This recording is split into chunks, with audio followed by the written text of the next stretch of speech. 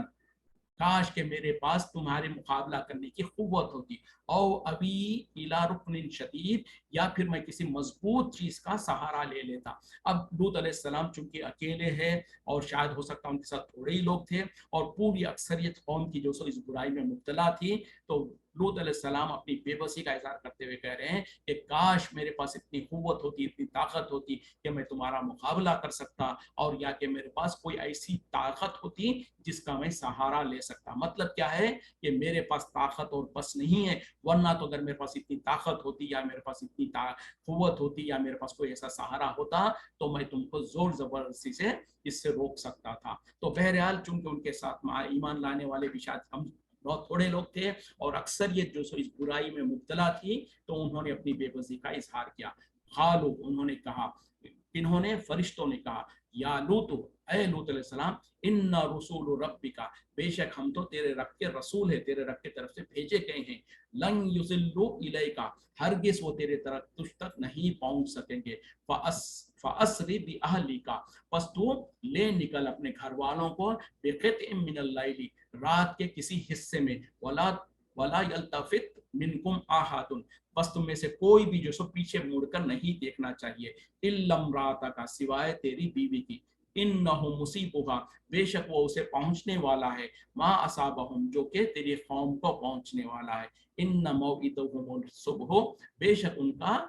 Appointment, ان کا وعدہ جو ہے وہ تو صبح کا ہے،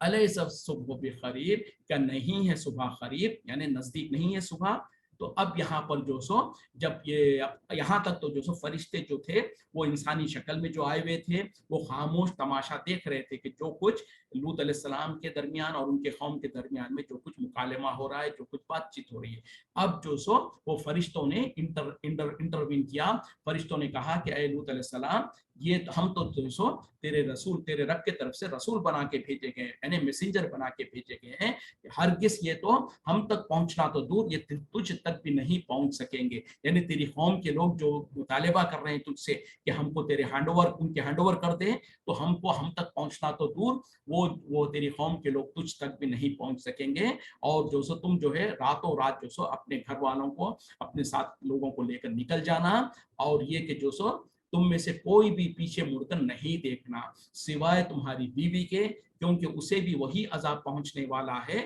جو ان لوگوں کو پہنچنے والا ہے۔ اور ان کا جو وعدے کا جو وقت ہے وہ صبح کا ہے، اور کیا صبح قریب نہیں ہے۔ تو پتہ کیا چلا، ہو سکتا ہے شام کے وقت میں جو سو یہ ان کے مہمان جو فرشتے جو انسانوں کے شکل میں جو آئے تھے، ہو سکتا ہے شام کے وقت ان کے پاس آئے تھے ہوں، اور جب دیکھا کہ جو سو قوم اس طریقے سے حرکتیں کرنے کو ہے، تو لوط علیہ السلام نے قوم کو ڈرانے کی کوشش کیا، اور جب اس کے بعد جو فرشتوں نے دیکھ لیا سارا منظر، تو فرشتوں نے جو سو لوط علیہ السلام کو دلاسا دیا اور کہا کہ جو سو آپ گھبرائیے مت، ہم تو جو سو اللہ کی طرف سے بھیجے ہوئے ہیں۔ مطلب کیا ہے کہ ہم تو جو سو عذاب لے کر آئے ہیں، اور ان لوگوں کا ہم تک پہنچنا تو دور، یہ تو آپ تک بھی نہیں پہنچ سکیں گے۔ جیسے کہ دوسری جگہ پر اس کی اور وضاحت کی گئی ہے، تو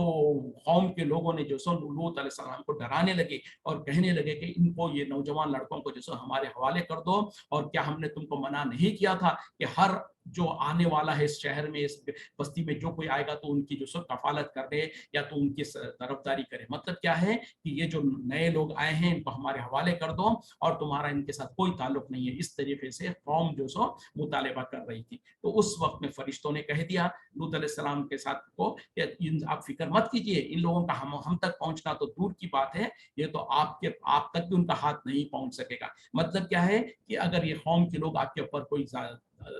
ہاتھا پیری کرنا چاہتے ہیں یا آپ کو نقصان پہنچانا چاہتے ہیں تو وہ بھی نہیں کر پائیں گے۔ اور پھر جو سو لوط علیہ السلام کو کہہ دیا کہ راتوں رات تم اور تمہارے قوم والے، تمہارے خاندان یعنی جو تم پر ایمان لائے ہیں، وہ سب جو سو راتوں رات جو سو نکل جانا اس بستی سے، اور تم میں سے کوئی بھی پلٹ کر نہیں دیکھنا۔ مطلب کیا ہے کہ جب اللہ کا عذاب آنے لگے گا تو تم لوگ جب نکل جاؤ اس بستی کو چھوڑ کر، تو تم میں سے کسی کو بھی پلٹ کے دیکھنے کی اجازت نہیں ہوگی۔ اور پھر کیا کہا کہ سوائے تمہارے بیوی کے، یعنی تمہارے ساتھ وہی لوگ جائیں گے جو لوگ تمہارے خاندان میں سے اور تمہارے ساتھ جو لوگ ایمان لائے ہیں، سوائے تمہارے بیوی کے۔ مطلب کیا ہے کہ لوط علیہ السلام کی بیوی جو ہے وہ بھی لوط علیہ السلام پر ایمان نہیں لائی تھی، وہ بھی جو سو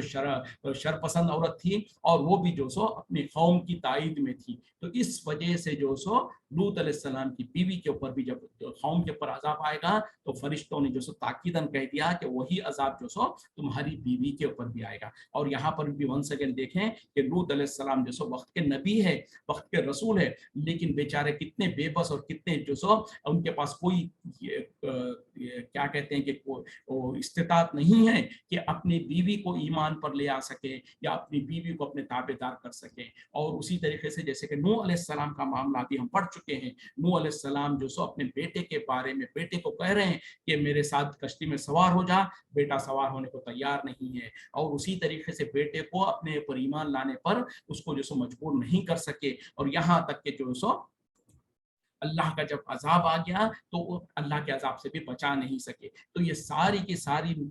جو واقعات ہے اس بات کی دلیل ہے کہ جب تک کہ اللہ کے طرف سے فیصلے نہیں ہوں گے، دنیا کا کوئی بڑے سے بڑا انسان، یہاں تک کہ وقت کا نبی اور وقت کا رسول بھی جو ہے کسی کو ہدایت دینے پر قادر نہیں ہے، کسی کو اللہ کے عذاب سے بچانے پر قادر نہیں ہے۔ جیسے کہ نبی صلی اللہ علیہ وسلم نے بھی خود اپنی بیٹی کے بارے میں دنیا میں بار بار اس کو کہہ دیا، اور لوگوں کو سمجھانے کے لیے بھی بتا دیا کہ دیکھو لوگوں، یہ نہ سمجھنا کہ میں اپنے خاندان والوں کو تو بچا سکوں گا، میں تو فلاں کو تو جیسے جنت میں لے کے جا سکوں گا۔ اپنی بیٹی کو بار بار یہی کہتے رہے کہ اس بات کی بھرم میں نہ رہنا کہ تم نبی کی بیٹی ہو، لیکن یہ ہے کہ تم اپنا عمل خود کرتے رہنا، اگر تمہارے اعمال نیک نہیں ہے تو میں بھی تمہارا کل قیامت میں کوئی کام نہیں آ سکتا۔ اسی طریقے سے ابو طالب جو ہے، جن کے لیے نبی صلی اللہ علیہ وسلم اتنی ان سے محبت کرتے تھے، چاہتے تھے کہ ان کو بھی ایمان میں داخل کریں،